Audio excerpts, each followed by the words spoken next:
Alam mo ba yung feeling na parang buong buhay mo nagtratrabaho ka lang? Nagtratrabaho ka 8 hours para mabuhay ng 4.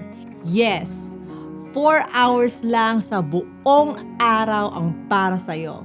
You work 6 days para ma-enjoy ang isang araw na libre.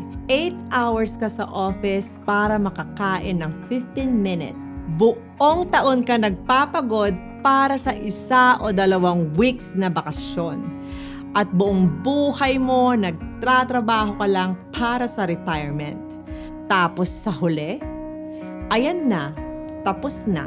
Parang life natin, rehearsals lang ng sarili natin sa future. Nasanay na tayo sa hustle, sa material stuff, sa approval ng iba hanggang hindi na natin nakikita yung mga invisible chains na humahadlang sa atin. Life is short. Huwag puro trabaho at bagay ang habulin.